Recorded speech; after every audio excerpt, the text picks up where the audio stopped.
제1차 세계대전이 끝난 1922년도에 영국의 시인 T.S. 엘리엇이요 황무지라는 시를 발표합니다.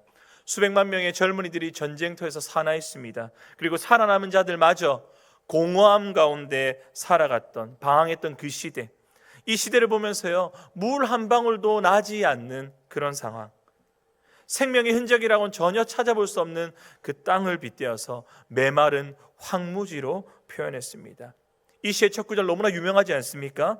4월은 가장 잔인한 달. 여러분, 요즘처럼 이 봄이 와도요 아무것도 소생하지 않는 땅, 그것이 그 시인이 바라봤던 그 시대의 땅이었습니다. 그 세상이었습니다. 그렇다면 저와 여러분이 살아가는 오늘 우리의 시대는 어떻습니까? 2025년 한국의 이 출생률을 확인해 보니 0.8명, 세계 최저 수준입니다. 극단적으로 생을 마감하는 이 사람들의 이 수는 여전히 OECD 최상위권에 속하죠. SNS를 열심히 합니다. 모든 것이 연결되어 있는 것 같지만 사람들은 어느 때보다 고독 가운데 살아갑니다. 정보는 넘쳐나지만 진리는 보이지 않는 시대. 물질적으로는 풍요하지만 영혼은 메말라가고 마치 밑 빠진 독에 물을 붓는 것만 같은 그런 공허함이 가득한 시대. 여러분, 근데 이상한 점은요, 사실 우리는 어느 시대보다 좋은 교육을 받았고, 어느 시대보다 많은 복지를 누리고, 어느 시대보다 새로운 기술을 향유하며 살아갑니다. 그런데 문제는 왜 더 우리가 메말라 가느냐입니다. 왜 채워질수록 더 공허해지느냐, 이 말입니다. 여러분, 이것이 어쩌면 우리 시대의 황무지인 것입니다. 여러분, 이 황무지는요 스스로 답을, 어떤 열매도 맺지 못한 채 그저 메말라서 굳어서 그 자리에 머물 뿐입니다. 여러분, 침묵할 뿐입니다. 여러분, 무엇을 채워도 새로움도 없이 공허해지는 이 역설 앞에서 여러분, 어찌할 바를 모르는 이 시대를 살아가고 있는 저와 여러분들 가운데 하나님이 오늘 이 본문을 통해 이렇게 말씀하십니다. 오늘 본문 말씀 다시 한번 더 함께 읽어볼까요? 자, 이사야 32장 15절 말씀입니다. 시작. 마침내 위에서부터 성령을 우리에게 부어주시리니 광야가 아름다운 밭이 되며 아름다운 밭을 숲으로 여기게 되리라. 아멘. 여러분, 이런 황무지가 변할 수 있다고. 변하는데 그냥 밭이 되는 정도가 아니라 이 밭을 숲으로 여길 만큼 변한다고. 변하지 않을 것만 같은 우리의 삶도, 황무지와 같은 우리의 인생도 반드시 변할 것이라고 오늘 주님은 선포하고 계십니다. 여러분, 오늘 이 말씀이 저와 여러분 삶에도, 우리의 황무지 같은 그 현실 가운데서도 반드시 이루어지게 될 줄 믿습니다. 아멘이십니까? 그렇다면 이런 변화를 누리기 위해서 우리가 가장 먼저 해야 될 것은 무엇일까요? 저를 한번 따라하겠습니다. 영적 황무지를 직면하라. 여러분, 이사야 선지자는 주전 8세기경에 활동했던 선지자입니다. 유다왕 우시야 때부터 히스기야 때까지 활동을 했는데, 이 히스기야가 활동했던 우시야 왕의 시대는요 유다 역사 가운데 손꼽히는 번영의 시대였습니다. 군사력이 강력했고요, 부강한 경제력을 가졌습니다. 국제적으로 대단히 높은 위상에 올랐습니다. 겉으로 보면 더할 나위 없는 좋은 시대를 살았습니다. 여러분, 그런데 이 이사야 선지자가 그런 번영의 한 복판에 서서 무엇이라 선언하냐면 화 있을진저. 화 있을진저. 여러분, 한 번도 아닙니다. 이사야 28장부터 33장까지요 계속 그 시대 가운데 이사야가 뭐라 정의하냐면 화 있을 시대라고 말합니다. 반복해서 말합니다. 여러분, 왜 그렇게 이사야가 말했을까요? 그 화려한 겉모습 아래 심각한 영적인 부패가 숨어 있었기 때문입니다. 지도자들은 뇌물을 받고 판결을 굽혔습니다. 사회적 약자들은 짓밟혔고, 여러분, 성전은 있었고 여전히 제사는 매일매일 드려졌지만 그 속에 하나님이 계시지 않았습니다. 바로 이것이 이사야가 진단했던 그 이스라엘의 황무지의 본질이었습니다. 여러분, 척박한 자연 환경을 가리키는 것이 아닙니다.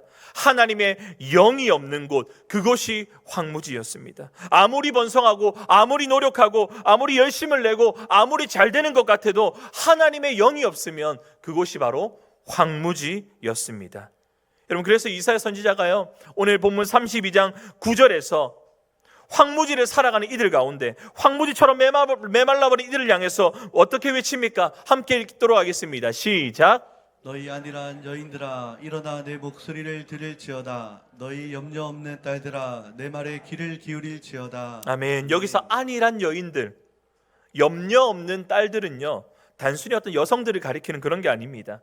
영적 현실을 외면한 채 지금 편안함 가운데 취해 있는, 심판이 곧 다가올지도 모르고 위기인지도 모르고 안일하게 살아가는 모든 자들을 통칭한 표현이죠. 여러분, 이렇게 황무지와 같이 살아가는 이들을 향해서 여러분 12절과 14절 말씀에 계속적인 심판이 선언됩니다. 기름진 밭이 가시덤불로 변하고요, 정말 온갖 포도원들이 찔레 나무로 덮이게 됩니다. 성읍이 무너지고 아무도 살지 않는 땅이 될 것이라고 주님은 저주와 심판을 쏟아내시죠. 여러분, 그런데 이것이 단순히 2700년 전에 그 유다 땅 가운데만 있었던 모습입니까? 그들만의 이야기입니까? 여러분, 오늘 이 자리에 앉아 계신 분들, 여러분 여기는 거의 대부분 신앙생활들을 해오신 분들이 많습니다. 예배도 열심히 참석하시고 기도도 헌금도 봉사도 잘 하시죠. 여러분, 그런데 우리가 솔직하게 한번 우리 자신에게 자문해 보기 바랍니다. 지금 내 안에, 내 신앙은, 우리의 가정은 어떻냐 이 말입니다. 한때는 사랑이 넘쳤던 우리의 가정이 이제는 차가운 침묵이 가득합니다. 한 지붕 아래 살지만 서로 다른 세계를 살아가는 것만 같아요. 메마른 사막처럼 말입니다. 여러분, 또 어떤 분들에게는 심령이 그러합니다. 한때는 이 뜨거웠던 심양이 식어져 버렸어요. 기도가 때로는 응답 없는 메아리처럼, 예배가 형식적인 의식처럼 되어버렸습니다. 성경을 읽어도 감동이 없는, 하나님을 믿지 않는 것은 아닌데 믿음이 살아있다고 때로는 느껴지지 않는 그런 상태. 여러분, 또 사역과 헌신의 자리가 황무지와 같죠. 오랫동안 헌신했지만 아무런 열매가 보이지 않을 때, 열심히 전도했지만 아무런 관심을 보이지 않고 최선을 다해 섬겨도 때로는 상황이 나아지지 않는 것만 같은 그런 황무지. 여러분, 이렇게 우리가 메마른 이유는요, 가진 것이 없어서가 아닙니다. 하나님이 계셔야 될 그 자리에, 이 자리에 다른 것들을 때로는 너무 많이 채워넣기 때문입니다. 하나님이 계셔야 될 자리에 어느새 내 노력과 내 열심과 내 방식들이 가득 들어찼기 때문은 아닌지. 여러분, 이사야 시대에 이 백성들, 이스라엘 백성들도 그랬습니다. 여러분, 그들을 향해 하나님께서 이사야 선지자를 통해서 1장 말씀에 어떻게 선언하시느냐, 우리 1장 11절 말씀을 함께 읽어보도록 하겠습니다. 시작. 나는 순양의 번제와 살찐 짐승의 기름에 배불렀고 나는 수송아지나 어린 양이나 순염소의 피를 기뻐하지 아니하노라. 아멘. 아멘. 여러분, 이것이 얼마나 무서운 진실입니까? 우리는 흔히 신앙이 없는 사람들을, 그들의 삶을 황무지라고 생각합니다. 그런데 성경이 말하는 황무지는요, 그것만이 아니죠. 종교 활동을 하면서도, 종교 생활을 하면서도, 어쩌면 우리가 교회를 다니고 있기 때문에 정작 성령 없이, 하나님 없이 살아가는 우리의 마음, 우리의 가정, 우리의 현실, 그것이 바로 어쩌면 이사야가 경고한 영적인 황무지인 것입니다. 여러분, 이사야 선지자는 자신이 이걸 먼저 알았어요. 자기 자신도 그렇다는 걸 알았습니다. 여러분, 이사야 6장은요, 이사야가 하나님 앞에 콜링을 받은, 선지자로 부르심을 받은 대표적인 말씀입니다. 이사야 6장에서 이 선지자가 하나님 앞에 딱 서게 됩니다. 보좌 앞에 서게 됩니다. 스랍들이 거룩하다, 거룩하다, 거룩하다, 만군의 여호와여 외치는 그 자리, 여러분, 그렇게 하나님을 만나고 경험하는 그 자리, 어쩌면 사실은 감격이 넘쳐야 될 자리 아닙니까? 대단히 은혜 많이 받아야 될 자리 아닙니까? 여러분, 그런데 그 순간에 이사야가 무너져 내려요. 뭐라 말합니까? 화로다, 나여 망하게 되었도다. 나는 입술이 부정한 사람이고 입술이 부정한 백성 중에 거주하면서 만군의 여호와를 만났다라고 이야기합니다. 그렇게 탄식합니다. 여러분, 이사야는요, 그렇지만 자신의 황무지를 하나님께 숨기지 않았습니다. 선지자란 직함 뒤에 딱 숨어가지고 감추지 않았어요.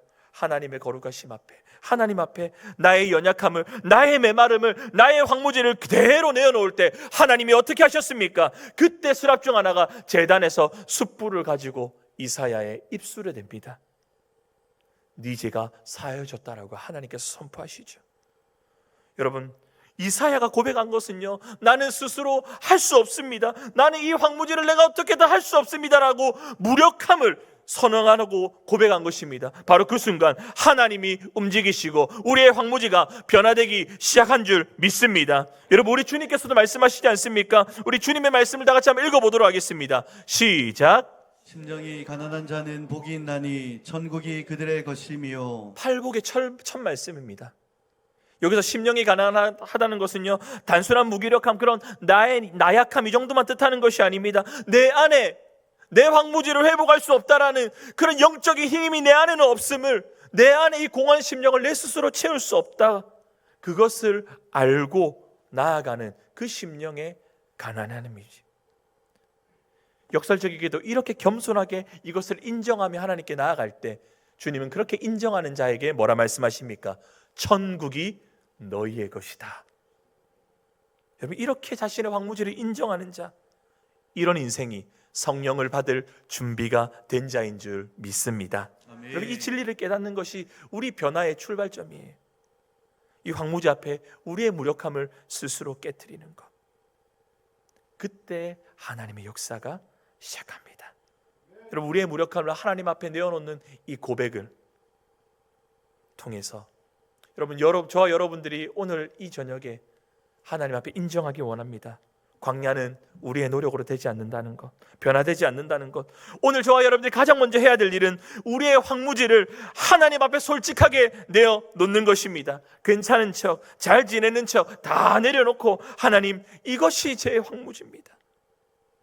저는 이것을 변화시킬 수 있는 능력이 없습니다라고 고백할 때 이 고백이 모든 것을 바꾸기 시작할 줄 믿습니다. 여러분, 하나님 앞에 이것을 내어놓을 때 성령의 역사를 초청하는 그 문은 열쇠가 될 줄 믿습니다. 아멘. 여러분, 이렇게 광야를요 내 스스로 변화시킬 수 없다면 그럼 변화는 도대체 어디서 오느냐? 내 삶이 어떻게 바뀌느냐? 오늘 본문은요 우리에게 명확한 방향을 가리키고 있습니다. 우리 2번을 함께 같이 읽어볼까요? 시작. 변화는 위에서부터 부어집니다. 한 번 더요. 시작. 변화는 위에서부터 부어집니다. 변화는 어디서부터 온다고요? 위에서부터. 우리는 본능적으로 변화를요 만들려면 아래서부터 위로 만들려는 경향을 다 가지고 있습니다. 더 열심히 노력하면 될 것 같고, 더 강한 의지를 가지면 될 것 같습니다. 그렇게 생각합니다. 문제가 생겼을 때 우리가 제일 먼저 하는 것, 물론 기도하면 좋지만 많은 사람들이요 열심히 땅부터, 아래에서 내가 어떻게든 해내려고 합니다. 어떻게든 내가 해보려고 해요. 그런데 이사야는 정반대의 방향을 가르치죠. 아래가 아니라, 땅이 아니라 어디서부터요? 위에서부터. 여러분, 이스라엘 백성들이요 이스라엘 그 땅의 이 농사를 한번 생각해 보면요, 팔레스타인 이 이스라엘 지역은요 이 관계 시설로는 충분히 물을 댈 수 없는 정말 척박한 땅입니다. 그 땅은요 그 땅의 생명은 오직 어디에 달려 있느냐? 하늘에서 내리는 비에 달려 있어요. 이른 비와 늦은 비가 시시때때로 시적절하게 내려야지만 씨앗이 싹을 틔우고 열매가 맺히는 땅입니다. 아무리 좋은 씨앗을 가져도, 아무리 농부가 밭을 열심히 잘 갈아도 하늘에서 비가 내리지 않으면 아무것도 자라지 않는 땅. 여러분, 그렇기 때문에 이스라엘 백성들에게 비는 단순한 기상현상이 아닙니다. 그것은 하나님의 은혜를 상징하는, 아무리 노력해도 만들 수 없는, 오직 하나님께서 부어주셔야지만 내리는 비, 은혜밖에 없었다라는 거예요. 여러분, 그런데 오늘 본문이요 그냥 비가 내리는 정도가 아니라고 말씀하죠. 위에서부터, 그 다음에 어떻게 하신다고 말합니까? 위에서부터 부어주신다고 말하는데, 이 부어주신다는 말이요 히브리어로 야하레흐라고 합니다. 이것은 조금씩 비가 내리는 그냥 이슬비 이 정도가 아닙니다. 쏟아붓는다, 폭포처럼 부어내린다, 이것을 의미합니다. 여러분, 오랫동안 비가 내리지 않아 갈라진 땅, 여러분 지표문 굳어있고 풀 한 포기가 없습니다. 먼지만 날리는 그 땅 가운데 갑자기 비가 쏟아지기 시작합니다. 먼지가 싹 가라앉고 그 틈새 사이로 물이 쫙 빨려져 들어갑니다. 순식간에 땅이 젖어들죠. 그때 나는 냄새, 우리가 무슨 냄새를 합니까? 비냄새라고 흔히 부르죠. 그 비냄새가 탁 풍길 때, 비가 마른 땅을 스며들고 죽었던 땅이 살아나는 그 냄새, 가물어 소망이 없는 메마른 땅 가운데 소망과 생명을 풍기는 향내가 비로부터 나오는데, 여러분, 성령이 부어질 때 그런 역사가 나타나게 될 줄 믿습니다. 여러분, 성경은요 이런 성령 하나님이 쏟아 부어주심 이 역사를요 생생하게 설명하고 있습니다. 여러분, 하나님께서 에스겔 선지자를요 이상 중에, 환상 중에 한 골짜기로 데려가십니다. 그곳에는 오래 죽어서 메마른, 살도 피도 거죽도 없는, 생명의 흔적인 전혀 찾아볼 수 없는 그런 메마른 뼈들이 가득한 곳이었습니다. 여러분 그때 그 가운데 하나님께서 에스겔에 이렇게 물으십니다. 인자야, 이 뼈들이 능히 살 수 있겠니? 여러분 에스겔이 뭐라 대답했냐면 이렇게 3절에 대답합니다. 함께 읽겠습니다. 시작. 주 여호와여 주께서 아시나이다. 여러분 이건 무슨 말입니까? 오직 하나님만 아신다. 이 말은요, 나는 못합니다. 나는 못해요. 이것을 인정하는 거예요. 주님이 일하셔야 가능합니다라는 항복의 기도였습니다. 그러자 하나님은요, 이 에스겔에게 뼈들을 향해 예언을 하시죠. 그러니 그렇게 된 게 어떻게 됩니까? 뼈들이 착착착 붓고 살들과 힘줄이 쫙 붙으면서 멀쩡한 형상을 입습니다. 여러분 그런데 그 속에 생명이 없었어요. 그래서 다시 하나님께서 에스겔에게 명령하십니다. 생기야, 사방에서부터 와서 이 죽음을 당한 자들에게 불어서 살게 하라고 명령하게 하시죠. 이 명령대로 에스겔이 태어나자 어떻게 됩니까? 하늘문이 열리고 성령이 폭포수처럼 쏟아지면서 방금 전까지 그냥 발에 치이던 이 마른 뼈들이 하나님의 큰 군대가 되어 당당하게 서게 된 줄 믿습니다. 할렐루야. 여러분 구약뿐만 아니라 신약에도 마찬가지입니다. 예수님께서 승천하시면서요 120명의 제자들이, 문도들이 마가의 다락방에 모였습니다. 이미 그들에게는 아무것도 없었습니다. 어떤 제대로 된 조식도 없었고 뭐 자원도 없었고 계획도 없었습니다. 얼마 전 사실 스승이신 예수님을 대차게 부인하고 다 도망갔던 이들이 바로 이들 아닙니까? 세상 말하면 오합지졸입니다. 마치 에스겔이 바라봤던 그 골짜기의 마른 뼈들처럼. 근데 이런 실패감을 끌어안고 있는 이들이 어떻게 한 마음이 될 수 있었느냐? 내 힘으로는 할 수 없다라는 것을 정확하게 인식하고 있었기 때문에 함께 모여서 그 자리에서 기도하며 나아갔습니다. 그런데 그때 어떤 일이 일어나게 됩니까? 사도행전 2장 말씀이죠. 우리 같이 한번 읽어보도록 하겠습니다. 사도행전 2장 2절부터 4절까지 말씀 시작. 호련히 하늘로부터 급하고 강한 바람 같은 소리가 있어 그들이 앉은 온 집에 가득하며 마치 불의 혀처럼 갈라지는 것들이 그들에게 보여 각 사람 위에 하나씩 임하여 있더니 그들이 다 성령의 충만함을 받고. 아멘. 여러분 무슨 훈련을 더 받은 것이 아닙니다. 결심을 새로 했느냐 그런 것도 아니에요. 그냥 나는 할 수 없다라는 그 마음 한 마음을 가지고 기도할 때 위에서부터 성령이 부어진 줄 믿습니다. 아멘. 여러분 그렇게 성령이 부어진 받은 베드로가 어떻게 바뀝니까? 그날 하루에만 3,000명의 사람을 회심시킵니다. 마른 뼈와 같은 이 인생들이 큰 군대, 황무지와 같았던 그 공동체가 완전히 뒤바뀌게 된 것입니다. 사랑하는 성도 여러분, 오늘 이 자리에 바로 저와 여러분들의 황무지를 하나님 앞에 솔직하게 내어놓으십시오. 더 잘하려는 노력도 잠시 내려놓으시고 우리가 구해야 될 것은 한 가지입니다. 정말 마음을 같이 해서 솔직한 마음, 우리가 할 수 없다는 그 마음을 가지고 하나님께 위에서부터 오는 것을 간구하시기를 주 예수님의 이름으로 축복합니다. 아멘. 하나님 위에서부터 성령을 부어 주시옵소서. 부어 주시되 쏟아 부어 주시옵소서. 여러분 이 단순한 기도가 저와 여러분의 삶을 바꾸게 될 줄 믿습니다. 아멘. 여러분 땅을 파는 노력 잠깐 멈추세요. 우리 자녀들, 우리 삶의 문제들, 내 힘으로 안 되는 그 어떤 악무지들, 여러분 내 힘으로 어떻게 하려고 잠깐 내놓으세요. 하늘의 문은 열을 기도를 시작하십시오. 그때 위에서부터 내려오게 됩니다.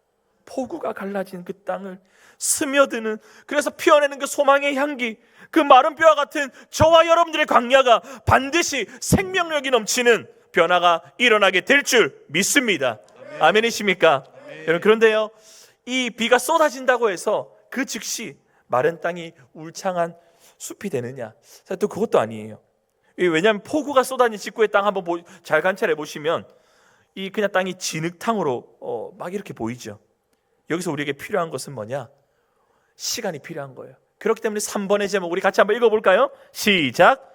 마침내 약속을 믿으라. 한 번 더요. 시작. 마침내 약속을 믿으라. 아멘. 여러분 성령이 부어지는 사건만큼 중요한 것은 뭐냐면 그 은혜가 우리의 삶 가운데서 하나하나 시간에 걸쳐 완성되는 과정이 필요한 줄 믿습니다. 여러분 그래서 오늘 본문에서 이 마침내라는 이 단어가 참 중요해요. 히브리어로 아드라고 하는데 그때까지 이런 시간을 나타내는 표현입니다. 여러분, 이 단어 하나가 얼마나 많은 것을 담고 있는지 여러분 너무나 잘 아시지 않습니까? 마침내라는 이 말은요, 그 앞에 반드시 기다림의 시간이 있다는 것을 깔고 갑니다. 지금 당장은 아니에요. 그러나 심판의 시간이 있습니다. 지금 당장은 아니에요. 광야의 시간이 있을 것입니다. 지금 당장은 아니에요. 아무것도 변하지 않는 것만 같은 시간도 있어요. 그러나 결국에는, 그때에는 반드시 하나님의 약속이 성취된다는 것입니다. 여러분, 그런데 솔직히 말씀드리면 마침내라는 이 표현이요, 이렇게 말하면서 야 아멘 하고 듣기에는 참 좋은 단어 아닙니까? 그죠? 듣기에는 아름다워요. 그런데 살기에는 참 힘든 단어기도 합니다. 지금 당장의 변화가 없을 때, 기도가 메아리처럼 느껴질 때, 아무리 기다려도 달라지지 않을 것 같을 때, 이 마침내를 붙들고 있는 것이 얼마나 힘든 일인지 너무나 잘 아시죠? 그래서 성경에는 이런 마침내를 붙들고 살았던 수두룩한 사람들의 이야기가 가득하죠. 여러분, 아브라함은 25년, 장장 25년을 기다린 후에야 약속의 아들을 100세 때 얻게 됩니다. 여러분, 요셉은 17세에 팔려가 13년의 노예 생활과 감옥 생활 끝에 마침내 총리가 되죠. 여러분, 한나라는 여인 어떻습니까? 오랜 불임의 고통 끝에 씨름하다 사무엘을 마침내 얻게 되죠. 그들에게 황무지의 시간은요, 실패가 아닙니다. 마침내를 향해 걸어가는 과정이었습니다. 스스로 해결하려는 손을 내려놓고 위에서부터 오는 것을 기다릴 때 드디어 마침내가 온 것이죠. 여러분, 씨앗을 심은 이 성도들을 농부로 한번 기억해 보세요. 씨앗을 심은 다음 날 새벽에 일어나 밭을 나가서 한번 물끄러미 보십시오. 아무것도 안 보입니다. 일주일이 지나도 마찬가지입니다. 그 농부가 이 침묵의 시간을 어떻게 보냅니까? 포기하지 않으면 버틸 줄 믿습니다. 여러분, 포기하지 않는 게 중요한 거예요. 씨앗을 파내서 야 왜 너 안 자라니 하고 다그치지 않는 거예요. 그냥 물을 주고 잡초를 뽑고 그 땅과 씨앗을 신뢰하며 기다리는 거예요. 그러면 마침내 땅을 뚫고 싹이 올라오죠. 여러분, 이런 마침내를 믿는 사람은 결코 포기하지 않는 사람인 줄 믿습니다. 여러분, 특별히 저와 여러분들이 품고 있는 우리의 태신자들을 생각해 보십시오. 여러분, 교회 인도에 따라서 지금 열심히 행복 매뉴얼도 하고요, 애를 쓰고 계시죠.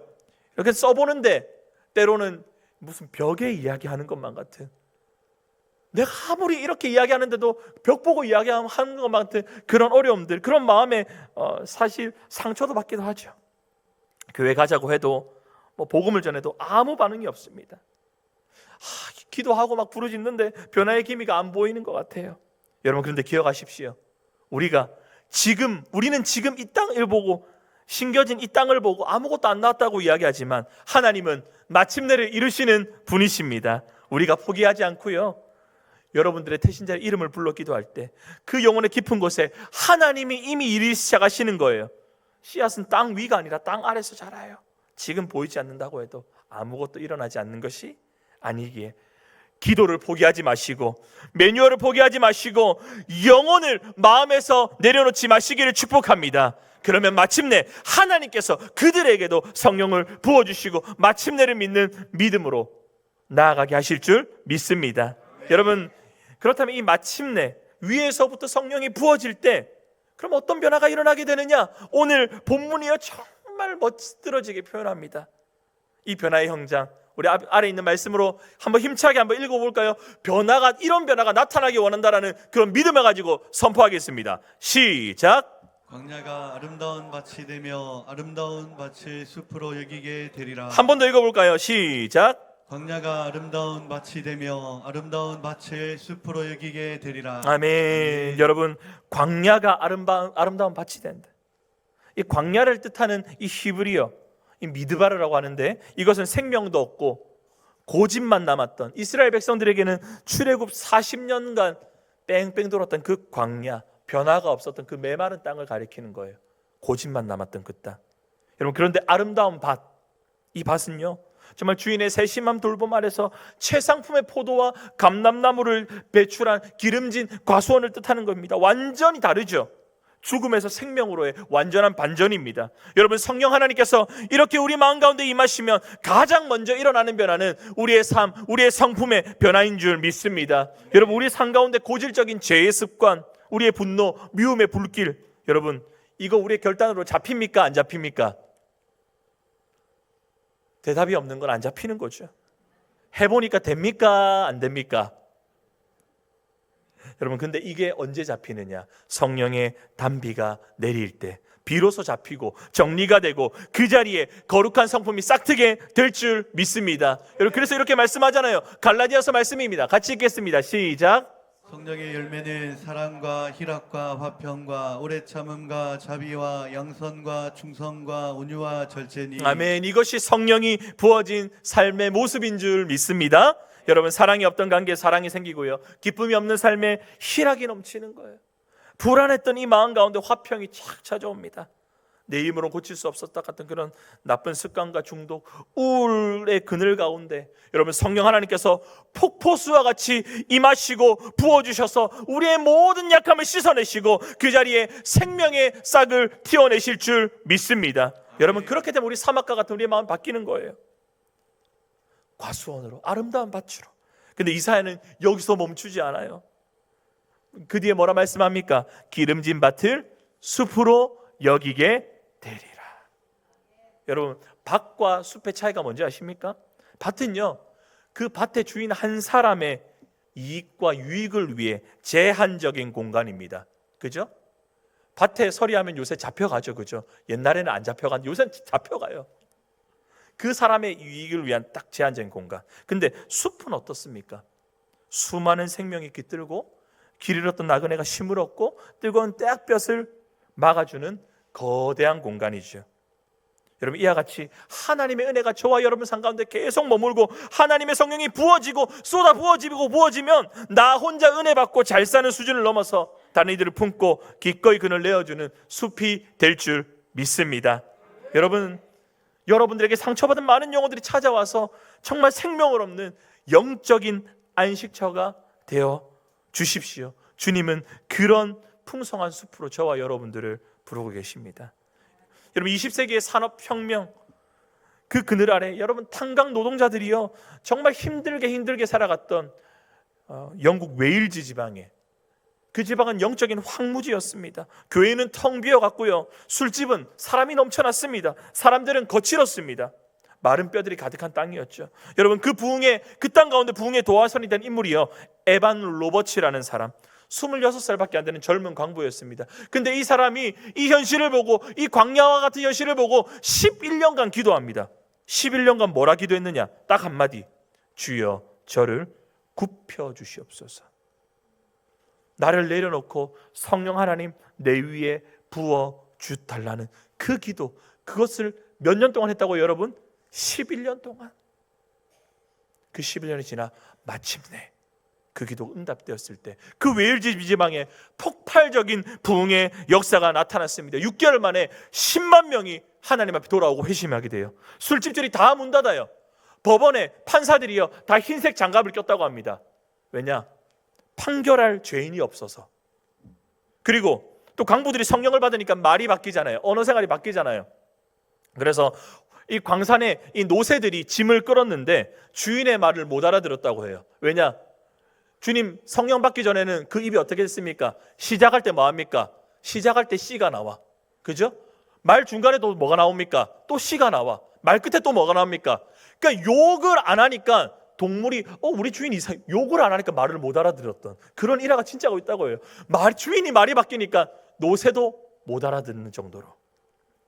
여러분, 이 황무지와 같았던 이 웨일즈 탄광촌이요, 한 사람의 변화로, 한 사람의 헌신으로, 한 사람의 기도로 신학해서 그 땅을 완전히 바꿔 놓았던 것처럼, 여러분, 저와 여러분들도 마찬가지입니다. 여러분, 어쩌면 우리가 이 광야에서 정말 우리 인생 밭 하나로만 바뀌어도 감사하겠다고 우리가 기도할 때 하나님은 그것으로 만족하지 않으시고 우리의 삶을 숲으로 여기게 하실 줄 믿습니다. 여러분, 늘 우리의 기도와 기대를 넘어서시는 그 주님의 은혜를 꽉 붙잡으시기를 축복합니다.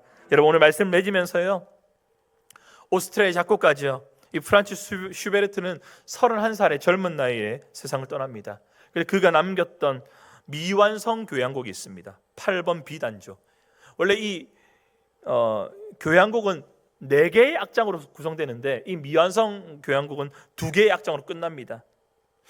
왜 이 멈췄는가? 학자들이요 오랜 시간 동안 의아했습니다. 왜 이것을 완성하지 않았는가? 어떤 이들이 이렇게 말합니다. 그것이 이미 완성되었다. 뭐 2악장에서 끝나는 이것이 오히려 인간의 언어로 다 표현할 수 없는 무언가가 있다. 그 멈춤, 그 여백, 그 미완성이 오히려 더 깊은 울림을 준다라고 이야기합니다. 여러분, 우리 항무지도 그렇습니다. 저와 여러분들의 이야기는 아직 미완성입니다.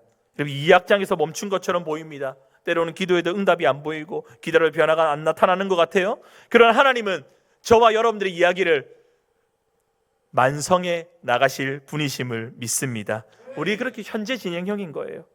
우리가 상상한 것보다 훨씬 더 아름답고 풍성하게 밭으로 끝나는 것이 아니라 숲으로 여기게 될 만큼 위에서 성령이 부어질 때 우리의 이 미완성의 스토리가 완성이 되게 될 줄 믿습니다.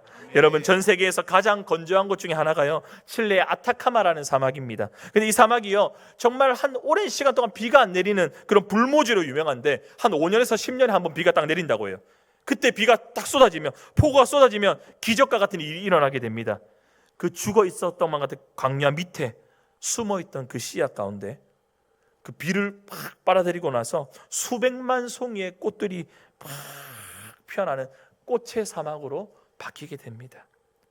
여러분, 전혀 가능성이 없어 보이지만 이 메마른 가냐 그 모래 밑에 숨어 있다가 비가 오니까 터져버린 거예요. 여러분, 이와 같이 저와 여러분들의 영혼 깊은 곳에 하나님이 심어두신 그 가능성이 숨어 있습니다. 여러분, 비가 쏟아부어질 때, 성령이 쏟아부어질 때 그 가능성이 현실이 되는 것이죠. 그렇기 때문에 내 힘으로 밭을 일구려 애쓰지 마시고 하늘물을 활짝 여시고 성령의 임재를 날마다 구하시기를 축복합니다.